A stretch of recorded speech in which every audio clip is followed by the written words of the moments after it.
Quiero comenzar, vamos a estar meditando en el Salmo 90, si tiene sus Biblias por ahí y quieren acompañarme e ir abriendo sus Biblias en el Salmo 90 antes de orar para comenzar este mensaje.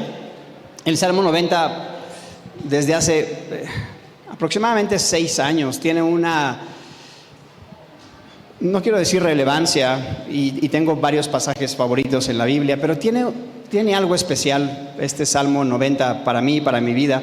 El Señor sigue hablando a mi vida cada que leo, ¿no? este salmo, y se va a dar cuenta que es un salmo muy interesante, muy bonito, de gran profundidad, y que creo que el Señor quiere hablarnos a cada uno el día de hoy, esta tarde, a través de su palabra. Pero antes de empezar a leer y entrar de lleno, déjeme hacer una oración. Bendito Señor, te damos gracias porque el simple hecho de podernos reunir en este tiempo, Señor, con la libertad de culto, Señor, sí, con un poquito de calor, pero incluso en unas instalaciones bastante cómodas, Señor, es gracia y es misericordia. Y yo sé que cada persona aquí presente, Señor, ha hecho un esfuerzo y ha puesto en su corazón venir hoy a alabarte y a escuchar, Señor, tu palabra. Yo pongo en tus manos este tiempo y te ruego, Señor, que por encima de las limitantes, Señor, del predicador, Señor, del conducto, sea tu Espíritu Santo poniendo, Señor, también la semilla en sus corazones, hablando, trayendo consuelo, y también, Señor, quizá confrontando donde tiene que ser confrontado, Señor. Bendice este tiempo, Señor. Abre nuestros ojos, nuestro entendimiento para que te podamos contemplar, y oramos estas cosas en el nombre de Jesús. Amén. ¿Ya está ahí en el Salmo 90? Déjeme, antes de ir al texto, contarle una pequeña historia.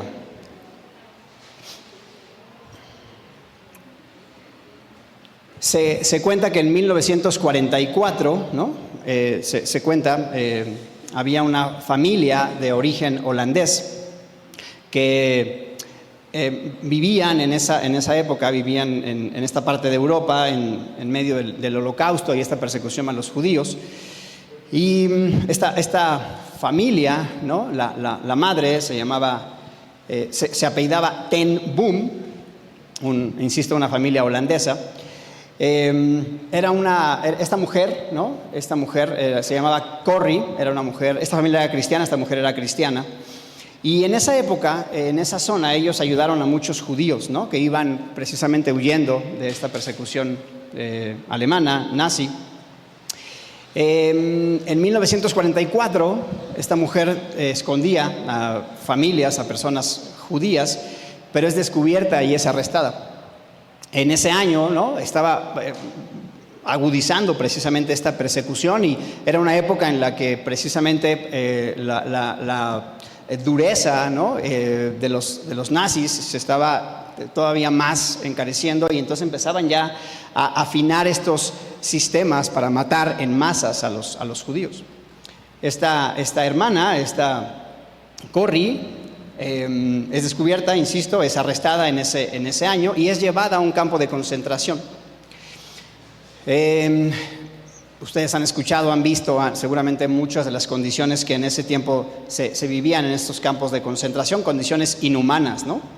Y de un sufrimiento pues realmente extremo. Pero es interesante porque esta hermana, esta Corrie, encuentra consuelo y encuentra fuerza en su fe en el Señor, en medio de una situación tan complicada.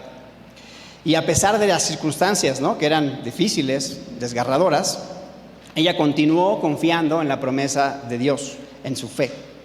El Señor se volvió su refugio y su fortaleza, no porque antes no lo hubiera sido, sino porque en esos momentos de dificultad era lo único que le quedaba. Su familia es asesinada, ¿no? Y entonces en ese punto, ¿no? Ella escribe en sus momentos que de repente tenía de paz. Escribe varias oraciones que son bastante famosas, y la gente se pregunta cómo es posible que una persona en medio de ese tipo de situaciones tan extremas mantenga su fe. Y me gusta pensar que, le digo mucho a mis hijos, conversamos alrededor de esto, no sé si le pasa, pero hay cosas que de repente en la vida se nos presentan para las que uno pues, no está preparado. O sea, por mucho que quiera y por mucho que uno escuche, son cosas que de repente llegan y no está preparado. La muerte, por ejemplo. Por mucho que se habla y que hay muchísima información ya acerca de esto, bueno, ya ahora todo el tema inclusive de tanatología para aceptar este proceso de duelo, pero es una cosa para la que no se está preparado. Y me gusta pensar que este tipo de cosas, las reacciones y las decisiones que tomamos en ese momento preciso, de hecho, se toman, o la decisión o mi reacción se toma antes. ¿A qué me refiero? Si yo no estoy confiando, si yo no estoy invirtiendo tiempo en el Señor, y de repente tengo una prueba, una tentación, quizás sencilla, de a lo mejor una mentira, de a lo mejor aceptar un soborno, y yo quiero decidir en ese momento, dependiendo la circunstancia y la agudeza de la situación, quizá flaqueo. Pero si yo decido esas cosas y forman parte de mi carácter tiempo atrás, en donde yo paso tiempo con el Señor, en donde mi carácter es transformado y su palabra literalmente se adentra, en ese momento, que a lo mejor es repentino, que muchas veces ni siquiera nos damos cuenta, voy a decidir y voy a responder bien. El problema constantemente es que decidimos en ese momento. De repente llega el común, el tránsito, me detiene y pues voy a la iglesia en la mañana, ¿no? O sea, yo creo que Dios entiende. Entonces digo, bueno, ahorita con una ofrenda, rápido, pues lo saco. Dios sabe que voy a la iglesia, no estoy haciendo nada malo, ¿no? Por supuesto que no. Pero esas cosas no se deciden ahí. Y a lo mejor ese domingo ya no llegué a la iglesia porque no circulaba mi coche, por ejemplo.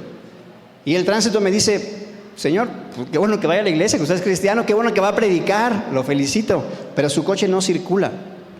Y probablemente ese día pues ya no llegó el predicador, Dios se proveerá. Pero esas cosas no se deciden ahí, se deciden antes, en mi tiempo de comunión con Dios. Y el Señor es fiel porque va proveyendo y eso lo va, insisto, forma parte de nuestro carácter. Entonces, ¿qué pasa? Ya para mí ya no es una opción. Tránsito, lo sigo. Y eso por decir algo, algo muy sencillo. Pero solamente es un pequeño ejemplo. Esta hermana, Corrie, escribe estas oraciones bastante famosas desde estos campos de concentración. Y tiempo después, ella logra sobrevivir, su familia no, pero ella sí logra sobrevivir a este campo de concentración. Y durante muchos años ella viajó por el mundo, con su testimonio y dando aliento a las personas. Le decía que vamos a estar explorando el Salmo 90. Mis introducciones siempre son bien largas, perdónenme. Y les decía también que es un salmo precioso, para mí tiene mucho valor, pero quiero ponerlos en contexto. Quiero que no sé si ya abrieron su Biblia y ya vieron hasta arriba, en la Reina Valera dice, hay un título, ¿Qué dice el título? Interesante, ¿ya vieron quién es el escritor? ¿Lo dice la Biblia? ¿Lo dice su Biblia? Moisés. Tradicionalmente estamos acostumbrados a que los salmos, ¿quién los escribió? Principalmente David, Por ahí hay salmos también que escribió Asaf, Pero principalmente su autoría se le atribuyen a David. Y este es el único salmo que se le atribuye su autoría a Moisés. Y es muy interesante y vamos a ir viendo como contexto. Los eruditos dicen que este salmo Moisés lo escribe, por supuesto, en el desierto. Pero fíjense el momento clave, que esto va a ser y va a echar mucha luz para lo que vamos a ir revisando. El pueblo de Israel está ya, prácticamente para entrar a la tierra prometida. Han salido de Egipto. Dios los lleva, prácticamente a las fronteras. Y se acuerda que manda Moisés espías. ¿Se acuerda? 12 espías, ¿sí se acuerdan? Y entonces regresan.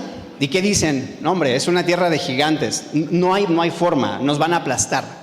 Y solamente Josué y Caleb son los que traen noticias de que Dios les podía entregar esa tierra. Pero los demás no. ¿Y se acuerda la reacción del pueblo? El pueblo dice no. Nos sacó de Egipto para matarnos. Y entonces es en ese momento en donde el pueblo dice no. Y Dios, en ese momento, dice ok, por la duda, por su incredulidad, esta generación no va a entrar a la tierra prometida. Y ahí empieza este peregrinaje de 40 años, en donde el pueblo, ¿no?, literalmente pasa este tiempo en el desierto para que esa generación muera y la siguiente generación es la que iba a entrar. Bueno, en ese momento es donde este salmo es escrito por Moisés. Y es interesante porque entonces, con esa perspectiva, con ese contexto, podemos ir leyendo lo que Moisés de repente observa, ¿no? Y como dicen sus Biblias, la eternidad de Dios comparado con la fragilidad y lo temporal de la vida del ser humano. Va a ser bien interesante, porque Moisés durante esos 40 años fue sepultando mucha gente. Durante esos 40 años fue viendo cómo esta generación que en ese momento quizá estaba floreciendo, lo vamos a ir viendo lo que dice el texto, de repente, en un abrir y cerrar de ojos, porque así pasa el tiempo, estaban volviendo al polvo, los estaban sepultando. Y escribe esta reflexión de una forma, me parece, pues eso, divina, espiritual. Acompáñenme, vamos a leer el primer versículo. Quiero hacerlo para que no se me duerma con el calor, me permite hacerlo un poco dinámico. Toño, ayúdanos por favor con una voz fuerte, el primer versículo. ¿Qué dice el primer verso? Salmo 90, versículo 1.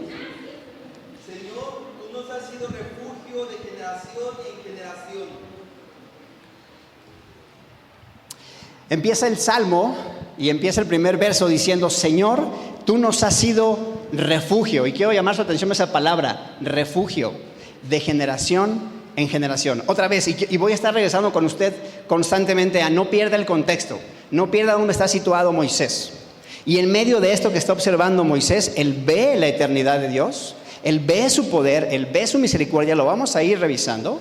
Pero comienza diciendo: Señor, reconociendo, tú nos has sido refugio de generación en generación. Déjeme leerle el versículo 2 porque está juntito con pegado. Y no le dije, ahorita se lo voy a comentar por si ustedes toman notas o para que también lo tenga estructurado en su mente de cómo vamos a dividir el pasaje. Es más, antes se lo pongo. Este pasaje se divide en Moisés lo que está haciendo es, primero, en la primera parte, está comparando la eternidad de Dios versus la fragilidad y temporalidad de la vida del hombre. Y desde esa perspectiva lo que hace hacia el final nos va a enseñar, hay varias oraciones, varios, ¿cómo decirlo? Yo le puse en mis notas clamores de parte de Moisés, pero con esa perspectiva, una vez que ve la eternidad de Dios, nuestra fragilidad, a partir de ahí, él hace varios clamores a Dios. Y esos clamores estoy seguro que hoy también serán de usted y también serán míos. Dice el versículo 2, para conectarlo con lo que acaba de leer Toñito: antes que naciesen los montes y formases la tierra y el mundo, desde el siglo y hasta el siglo, tú eres Dios. Encontré estudiando esto, se lo voy a leer, me gustó mucho. Un poeta italiano dice: Dios creó la tierra firme para que la habitaran las bestias del campo, el mar para los peces, el aire para las aves y el cielo para los ángeles. Y todo ello con un solo propósito: que el hombre, al carecer de morada propia, se viera en la obligación de morar en el propio Dios y buscar su refugio únicamente en el Dios que creó todas las cosas. La única morada entonces, en esta perspectiva del hombre, en esta temporalidad, es Dios, es su creador. Y no le pasa que de repente cuando yo voy leyendo esto, tenemos una tendencia siempre a buscar nuestra seguridad en el aquí y en el ahora, sin entender esta perspectiva eterna. Y no se sienta mal, es que nuestra mente es limitada. Por más que podamos explorar y por más que ahorita reflexionemos y profundicemos, nuestra mente es limitada. Dice el verso 2, desde el siglo, no es cierto, perdónenme, el 2, antes que naciesen los montes y formases la tierra y el mundo, desde el siglo y hasta el siglo, tú eres Dios. ¿Se acuerdan cómo dice la Biblia? Tú eres el alfa, tú eres la omega, tú eres el principio y tú eres el fin. Y Moisés está desarrollando esta idea, observando. Ahora, no sé si usted lo puede aquí ver entre líneas, pero, a ver, creo que conocemos un poco la historia. Moisés era, déjenme ponerlo así, muy cercano a Dios. Moisés era íntimo de Dios. Me parece que desde esa perspectiva, y poniéndolo en este contexto, él tenía, vamos a decirlo, la autoridad moral, porque conocía a Dios de muy, muy cerca. Dios le habló. No está hablando de algo que él escuchó por ahí que dicen. Y entonces me gusta cómo comienza, porque él dice, desde el siglo y hasta el siglo, tú eres Dios. La morada del hombre no es aquí, es en la presencia de Dios.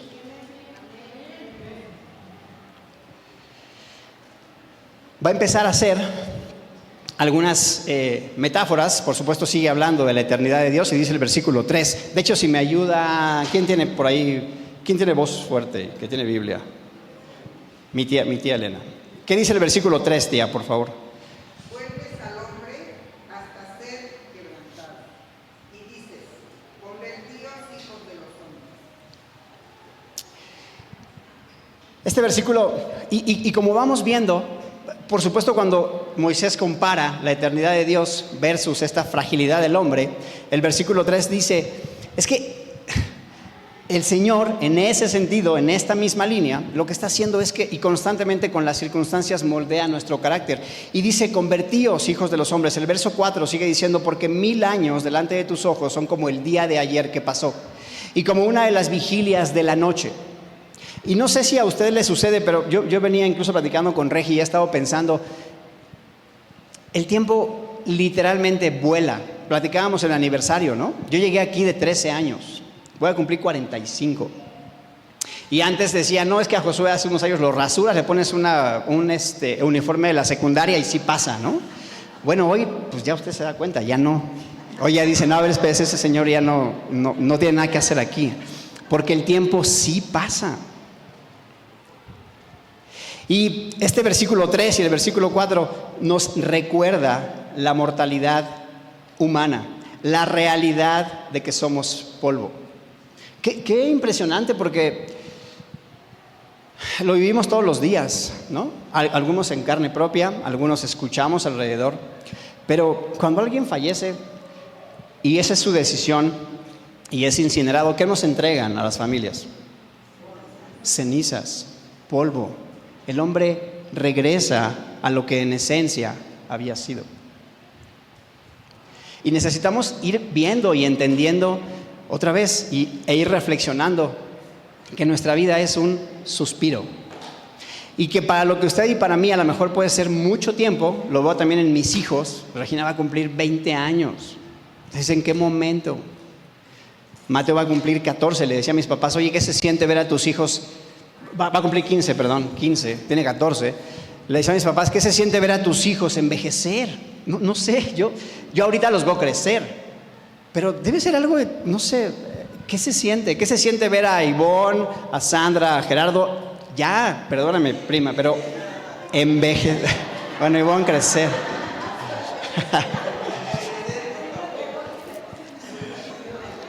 El primer estadista de la Biblia es justo Moisés, lo vamos a ver ahorita, porque ¿cuál es la esperanza de vida? Y lo vamos a ver adelantito, ¿no? El Salmo lo menciona, Moisés lo menciona, pero yo sí lo veo, yo ya tengo casi 45 y yo ya creo que estoy pues ya de bajada, ¿no? Ya subí y ahora ya es de bajada hasta que el Señor nos permita vida, pero y estoy como dicen en Toy Story, ¿no? No estoy cayendo, ¿no? No estoy volando, ¿no? Estoy cayendo con estilo, ¿no? No me siento muy grande, pero ya estoy en esa parte, estoy cayendo con estilo, por la gracia de Dios. El tiempo vuela, el tiempo pasa muy, muy rápido. Y este versículo 4, también Moisés lo que está diciendo en esta comparación, en esta metáfora es, el Señor es eterno y para Él el tiempo no es un factor determinante.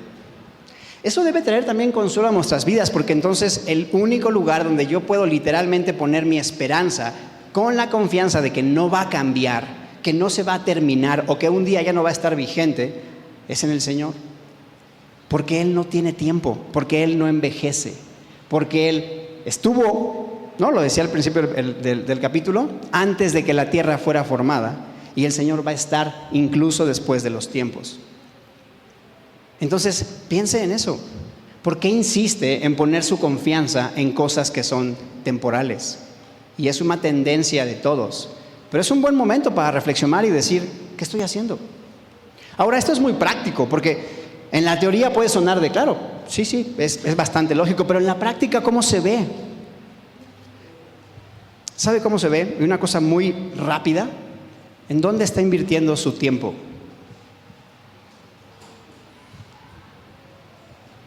Alguien de aquí podría decirnos que yo tengo la certeza de cuántos meses o cuántos años voy a vivir y por eso es que en función de ese conocimiento administro mis días. ¿Alguien tiene?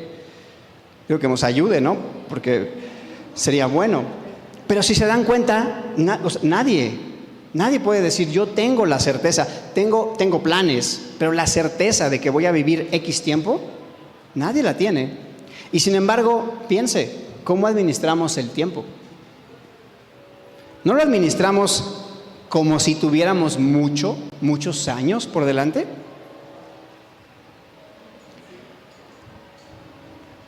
Acompáñenme en sus Biblias, por favor, a ver Ezequiel, capítulo 18, versículo 30. Por tanto, dice, yo os juzgaré a cada uno según sus caminos, oh casa de Israel, dice Jehová el Señor. Convertíos y apartaos de todas vuestras transgresiones, y no os será la iniquidad causa de ruina. Echad de vosotros todas vuestras transgresiones con que habéis pecado, y haceos un corazón nuevo y un espíritu nuevo. ¿Por qué moriréis, casa de Israel? Porque no quiero la muerte del que muere, dice Jehová el Señor. Convertíos, pues, y viviréis.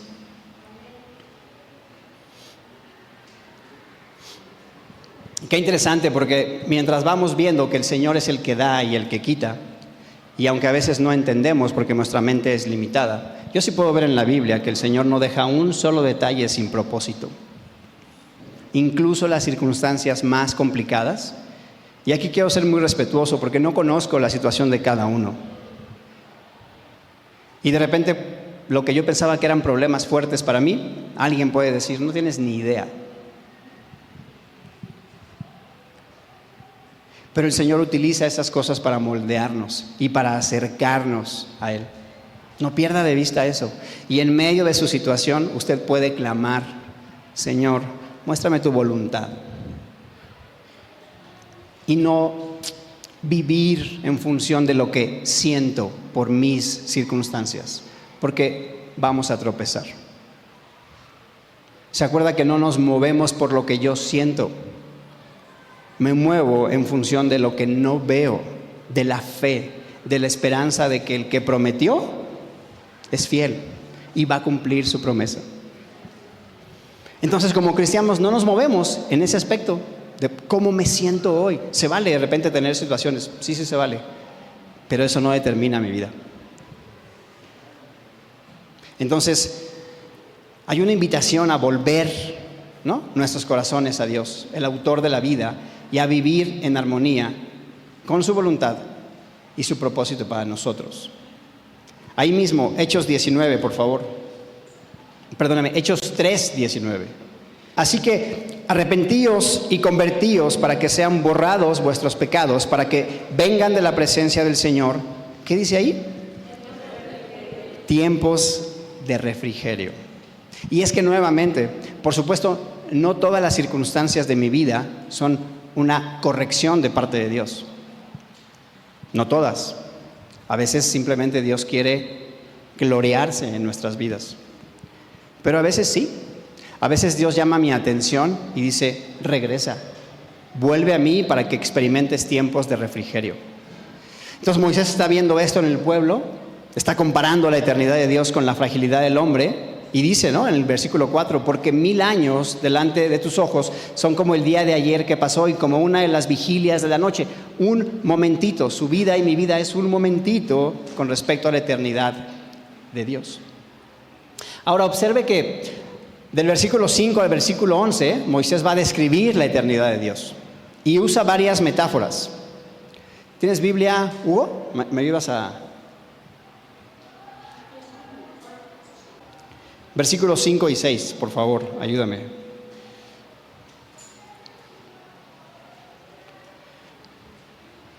Los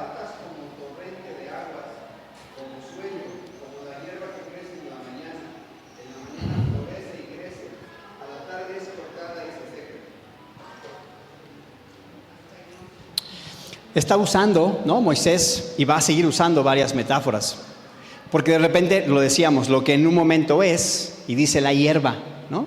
Y la flor, de repente en la mañana crece y florece, y a la vista, ¿no? Todos podemos decir que en algún momento tuvimos la piel tersa, tuvimos cierta vitalidad, pero la verdad es que de repente la noche llega y la cosa ya tiene que ser o con maquillaje en el caso de las mujeres, o hay que bajar la luz un poco, ¿no? O retoque ahora con las fotografías digitales, es, oye, échame una mano, ¿no?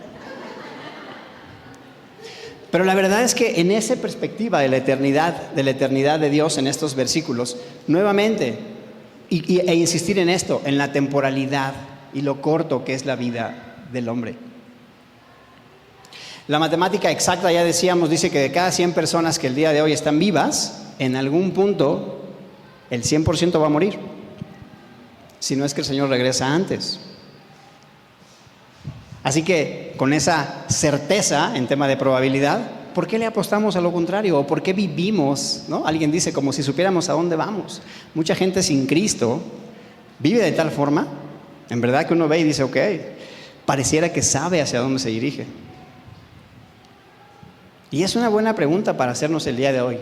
Yo sé que la mayoría seguramente tiene certeza, pero si no, si estás ahí en tu lugar y llega a tu corazón, ¿tienes certeza? ¿A dónde irás? Si el Señor te llama a su presencia, pues no hoy, pero pronto.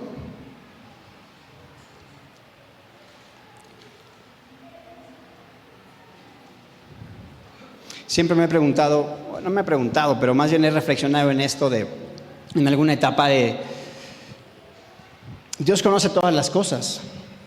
Entonces, la función de la confesión de los pecados no está para que Dios se entere de las cosas que yo hice. Porque incluso hay cosas que todavía no hago y el Señor ya las conoce. Y entonces la confesión, ¿qué función tiene en mi vida?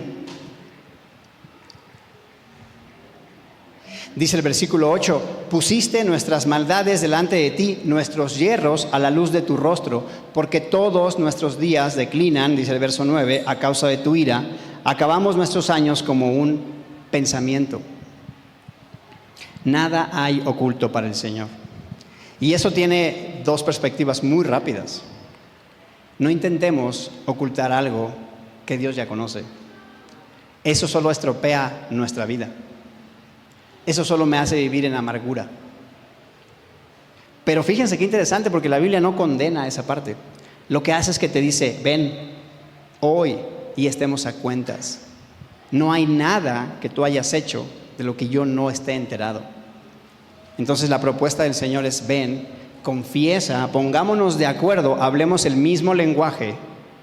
¿Y se acuerda qué dice la Biblia?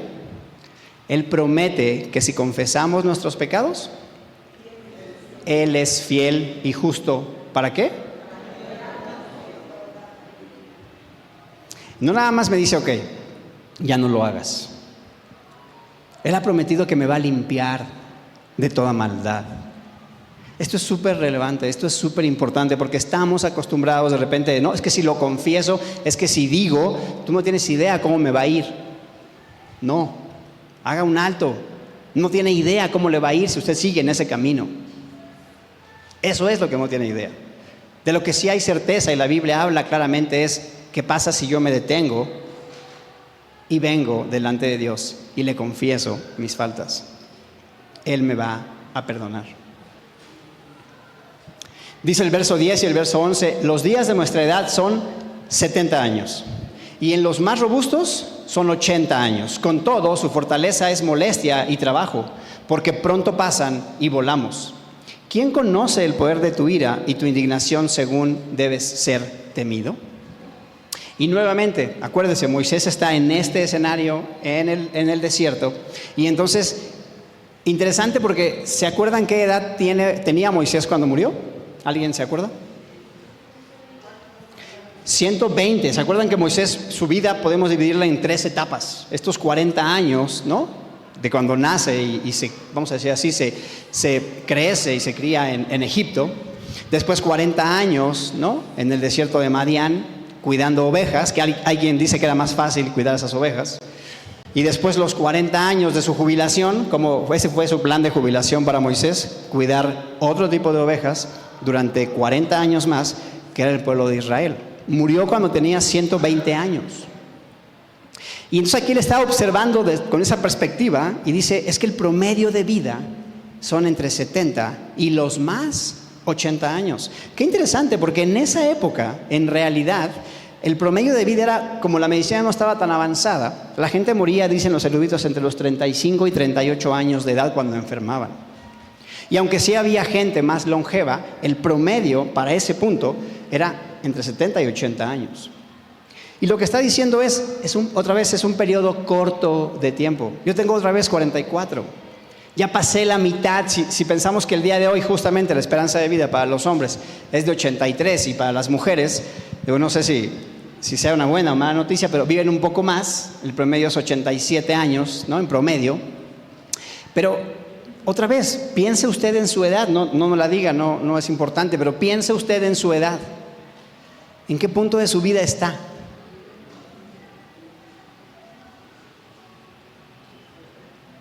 San Agustín de Hipona hace una referencia a la fragilidad del hombre en términos de su vida y dice que es como un vaso de cristal que es frágil, pero en las manos correctas, en las manos de su creador, puede pasar de generación en generación.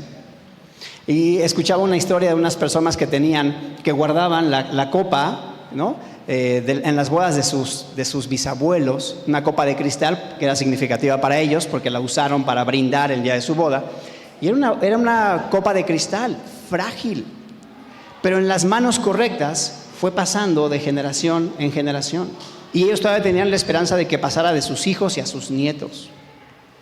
Entonces se da cuenta que lo que dice aquí San Agustín de Hipona es que en las manos correctas, en las manos de nuestro Creador, esta fragilidad de la vida del hombre, el Señor puede hacer que trascienda. Yo le quiero hacer una pregunta y a partir de acá Moisés va a plantear varios clamores, pero antes de ir a esa sección, le quiero hacer una pregunta. ¿Quién tiene hijos? ¿Cuál es el énfasis de lo que estamos haciendo en la educación? ¿Cómo estoy dejando este legado en mis hijos? ¿Me estoy enfocando en lo material? Porque ya ven que por ahí el dicho dice que no hay mejor herencia que una buena educación, ¿no? Hay quien dice eso. Yo no estoy de acuerdo con eso. Pero tampoco hay mejor herencia que las cosas materiales. Piense. Mis tías, bueno, mi mamá, ¿no? Ya son, ya están maduras, bueno, ¿no? Pero es interesante, y yo no sé cómo se sientan ellas, ¿no? Y creo que acá hay gente, mi papá, hay gente también ya de cierta edad, pero cuando volteo a ver a mis hijos, ¿en qué pienso? ¿Cuál es el legado que estoy dejando en ellos? Ok, ya no les dejé propiedades, bienes, riquezas. O a lo mejor sí, no lo sé. Pero ¿cuál es el legado que va a pasar de generación en generación? La palabra de Dios es lo único que permanece. Entonces, no sería mala idea que su tiempo, su esfuerzo esté también dedicado a que ese sea el legado que pase de sus hijos y los hijos de sus hijos.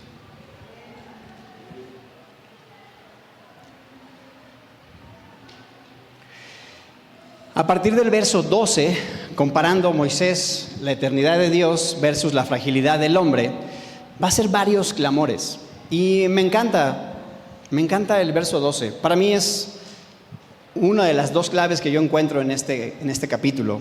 Porque viendo esto y viendo que no somos nada y que el Señor de repente dice, arrebata la vida del hombre, porque así le place. Clama y dice, enséñanos de tal modo a contar nuestros días que traigamos al corazón sabiduría. ¿No es el clamor que tendríamos que el día de hoy elevar al Señor? Porque ojo con eso, yo conozco mucha gente por mi trabajo y las cosas que el Señor me permite hacer, conozco mucha gente muy inteligente, que yo lo veo y de repente digo, no, bueno, me tienen que enseñar ellos a mí. Pero ojo con eso, Ya lo han escuchado seguramente, la inteligencia no tiene nada que ver necesariamente con la sabiduría. Porque yo puedo ser inteligente para los negocios, puedo ser inteligente para los estudios, puedo tener muchos logros, pero nuevamente, y ese es un buen filtro, todas estas cosas que yo he logrado, ¿trascienden la muerte? ¿Hay algo que me puedo llevar a la tumba? ¿Mis títulos, mis riquezas, mi reputación? La diferencia de vivir con una persona inteligente a una persona sabia, de acuerdo a lo que yo veo aquí, es que eso trasciende. ¿Se acuerda de la vida de Salomón? Es muy famoso. Las personas incluso que no conocen de la Biblia ubican quién es Salomón. Y si usted se acuerda, cuando Salomón sucede a David en el trono, comienza bien, ¿se acuerda? Salomón con este corazón ve el pueblo y dice, es numeroso. Señor, necesito sabiduría, y Dios le permite, ¿no? Le da esta bendición de pedirle algo. Y dice, pídeme lo que quieras. Y Salomón le pide sabiduría. ¿Se acuerda? Y comienzan los años de Salomón, incluso mucho mejores, afianzando inclusive el reino de su padre David. Dice la Biblia que inclusive gozó de una etapa larga de prosperidad y paz. Y comenzó muy bien, con sabiduría de lo alto. Pero usted conoce cómo terminó. Terminó siendo inteligente Salomón. Acompáñame a ver Efesios capítulo 5, versículo 15. Porque alguien puede decir, ok, está bien, pero estamos en otros tiempos, ¿no? Esto probablemente pues no aplique ahorita. ¿O cómo lo aplico a mi vida el día de hoy? ¿Será que esto está vigente? Efesios capítulo 5, versículo 15, dice, mirad pues con diligencia cómo andéis, no como necios, sino como sabios, aprovechando, ¿qué dice? Bien el tiempo, porque los días son malos. Por tanto, no seáis insensatos, sino entendidos de cuál sea la voluntad del Señor. No os embriaguéis con vino, en lo cual hay disolución, antes bien sed llenos del Espíritu Santo, hablando entre vosotros con salmos, con himnos y cánticos espirituales, cantando y alabando al Señor en vuestros corazones, dando siempre gracias por todo al Dios y Padre en el nombre de nuestro Señor Jesucristo. ¿Cómo es su caminar el día de hoy? Porque hay un llamado específico en el Nuevo Testamento también, a través de Pablo, en la carta a los Efesios. Y dice, mira, observa, no de rebote, no de reojo, no cuando tengas tiempo, con diligencia, cómo es tu camino. Y no pone medias tintas. Y el día de hoy necesito que usted piense en esto. No hay medias tintas. O está usted caminando como un necio,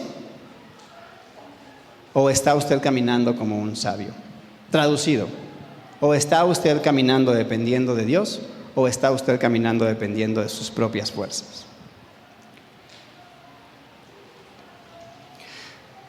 San Agustín también dijo, no podríamos vivir con sabiduría a menos que consideremos que cada uno de los días que vivimos podría ser el último. Necesitamos entonces que el Señor nos enseñe a contar nuestros días. Y se da cuenta, me gusta, y esto es poético, pero me gusta pensar no habla de meses, no habla de años, no habla de épocas, habla de días. El día de hoy se puede usted vivir la semana que empieza mañana, ahora sí que un día a la vez, con sabiduría.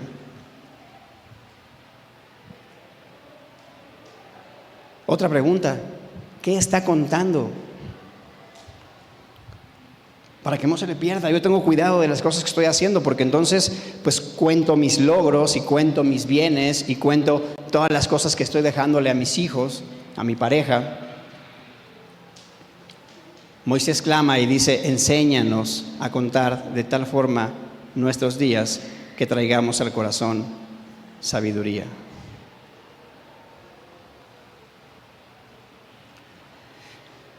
Ahí mismo Santiago 1:7, porque yo voy viendo y digo que, pues es mi clamor. Pero ¿se acuerda? Este versículo es famoso.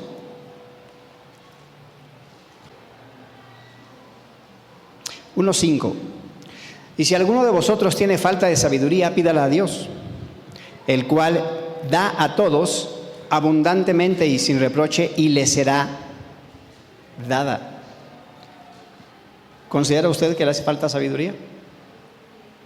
Yo aquí veo que el acceso es inmediato. ¿Le falta sabiduría? Yo puedo levantar la mano. ¿Le falta sabiduría? Y entonces dice, digamos que es el requisito. Si hay un requisito es ese, que le falte sabiduría. Ok, ¿ya identificaste que te falta sabiduría? Dice, pídala. Y sin reproche y abundantemente. Dios nos lo va a dar. Vamos hacia el cierre.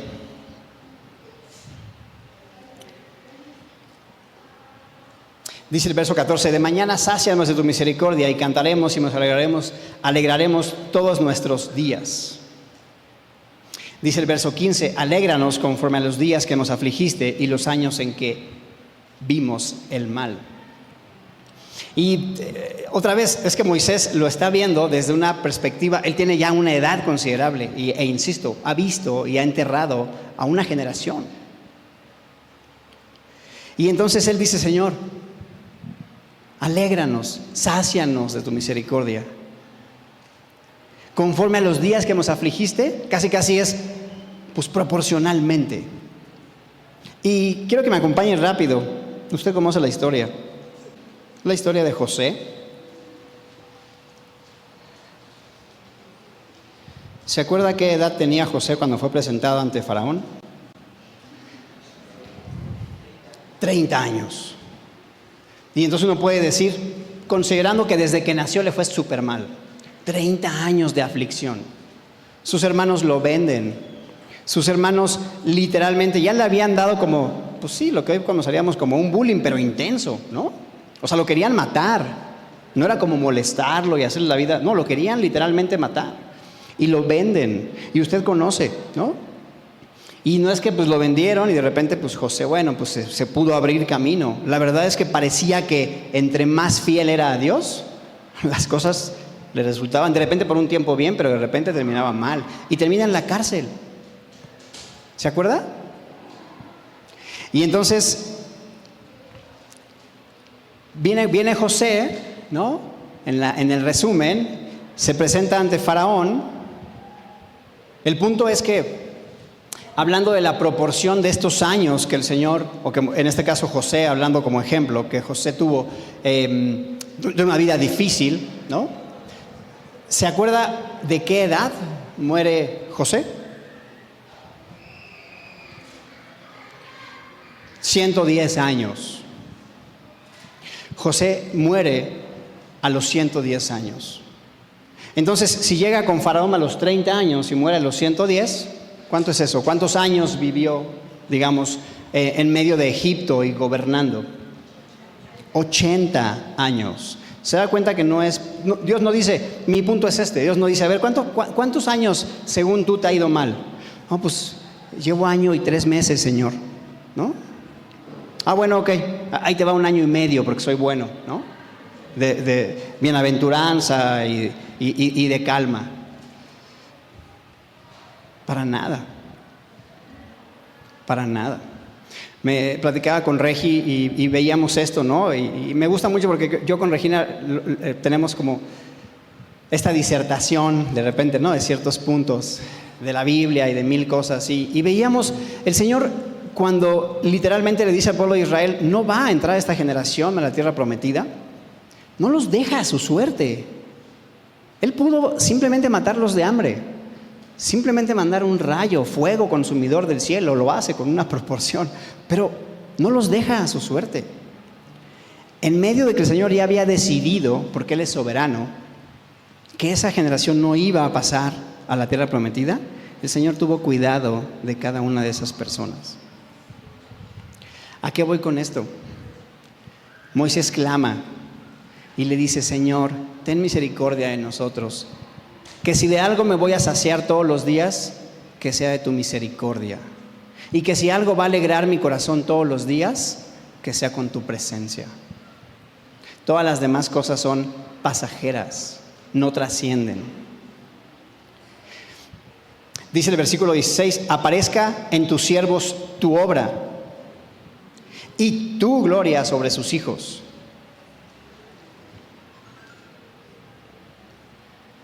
Se da cuenta que, y yo observo eso, esto que el Señor pone en nuestras manos es un sentido de trascendencia y una herencia que el Señor ha puesto también incorruptible, que va a pasar de generación en generación.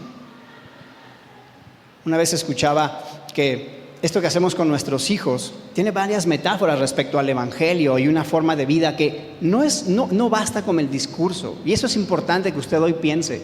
Si acá hay de repente alguien, yo creo que puede conmigo estar de acuerdo en, nos hemos cansado ya de escuchar discursos que no están conectados sobre todo con una vida que es congruente. Y entonces yo digo una cosa, pero de repente al momento de ponerlo en práctica, la verdad es que hay una distancia, no es congruente. Y entonces en ese sentido esta metáfora es esta antorcha, no sé si lo han visto ahorita que vienen justo los Juegos Olímpicos, ¿no? Esta antorcha que se enciende en un fuego y que va pasando, ¿no? De forma, tiene como varios significados, pero va pasando alrededor del mundo. Y no se puede apagar esa antorcha. El Evangelio es así. Y necesito que usted el día de hoy piense, esta antorcha que le estoy dando a mis hijos en la mano, ¿tiene el fuego encendido? ¿O ya no? Porque probablemente yo he estado tan afanado, y en verdad en este punto lo digo muchas veces por mí, la rutina devora. De repente las presiones y ciertas cosas, y de repente uno dice, ¿en qué momento llegué hasta este extremo? Y volteo a ver la antorcha y hay que echarle aire porque se está apagando. Considere eso, que la antorcha que le pasa a sus hijos, la antorcha del Evangelio, está encendida, y no solo para ellos, sino para las siguientes generaciones.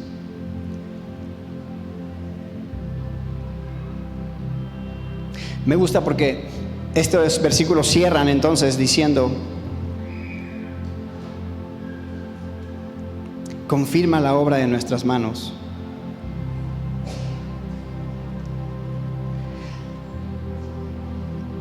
Y una vez que yo voy entendiendo cómo el Señor, ¿no?, ha sido bueno, ha sido fiel, su promesa sigue por la eternidad y la fragilidad de mi vida, yo voy entendiendo que no se trata de lo que yo pueda hacer. De hecho, la petición es esa: Señor, afirma tus planes, no los míos, tus sueños, no los míos, en mi vida, en mi familia, en mi ministerio, en mi trabajo.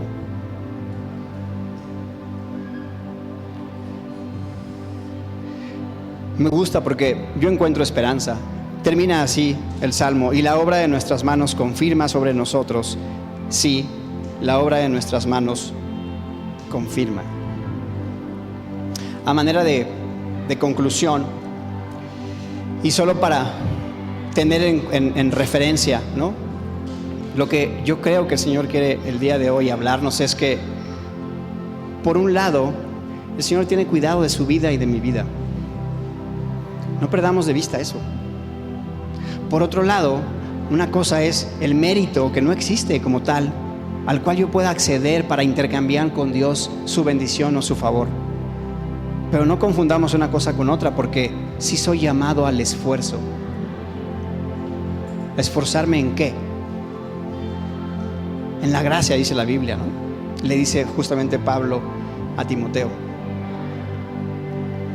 Entonces, y esa parte me llena de esperanza, porque entonces, sin duda, esto tiene trascendencia. Y yo veo a mis hijos y no importa si a lo mejor tú escuchas esto y dices: ok, yo no tengo hijos.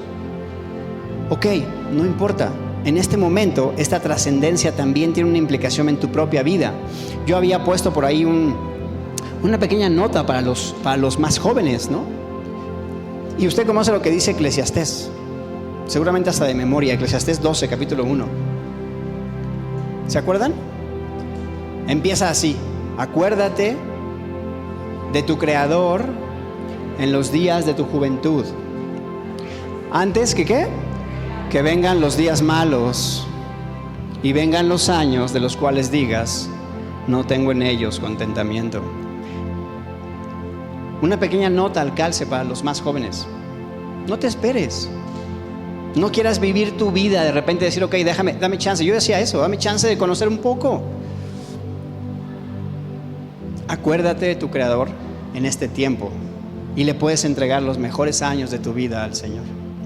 Y ya los más maduros, los que ya pasamos la media y que ya estamos cayendo con estilo, podemos depositar nuestra confianza en el Señor y saber que Él tiene cuidado de nosotros y que esto que hacemos el día de hoy tiene una trascendencia en nuestras generaciones.